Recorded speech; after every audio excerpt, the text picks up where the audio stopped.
இட்லி. இப்போ ஒரு கடாயில 2 ஸ்பூன் எண்ணெய் ஆட் பண்ணி, பூண்டையும் ஆட் பண்ணிக்கலாம்.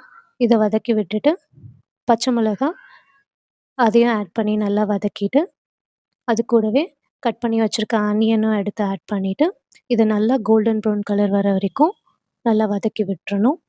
இப்ப இந்த அளவுக்கு கலர் சேஞ்ச் ஆனதுக்கப்புறமா, கட் பண்ணி வச்சிருந்த கொத்தமல்லி அதையும் ஆட் பண்ணிட்டு, கொத்தமல்லியும் நல்லா வதங்குனதுக்கப்புறமா, இது கூட எடுத்து வச்சிருந்த புளியையும் சேர்த்து அதையும் வதக்கிட்டு, இப்போ ட்ரை ரோஸ்ட் பண்ணி வச்சிருந்த நிலக்கடலையும் எடுத்து இதோட சேர்த்து நல்லா மிக்ஸ் பண்ணி விட்டுட்டு, இத மிக்ஸி ஜார்க்கு மாத்தி ஃபைனா அரைச்சு எடுத்துரலாம்.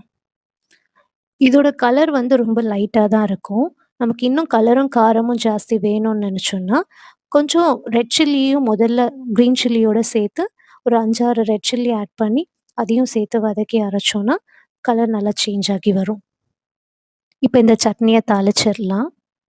ஒரு பாத்திரத்துல எண்ணெய் விட்டு, 1/2 ஸ்பூன் கடுகு, 1 ஸ்பூன் உளுந்து, 4லேருந்து 5 வரமிளகா, இது 3த்தையும் நல்லா ரோஸ்ட் பண்ணிட்டு, நம்ம அரைச்சு வச்சிருந்த சட்னியோட ஆட் பண்ணி மிக்ஸ் பண்ணி விட்டுறலாம். எந்த கெமிக்கலைஸ்டு சால்ட்ஸும் யூஸ் பண்ணாம, எந்த ஆர்ட்டிஃபிஷியல் கலர்ஸும் யூஸ் பண்ணாம, இந்த மாரி ஒரிஜினல் கலர ரீட்டெயின் பண்ணி சமைக்கிற ஃபுட்டு எந்த ஏஜா இருந்தாலுமே ஈஸியா டைஜஸ்ட்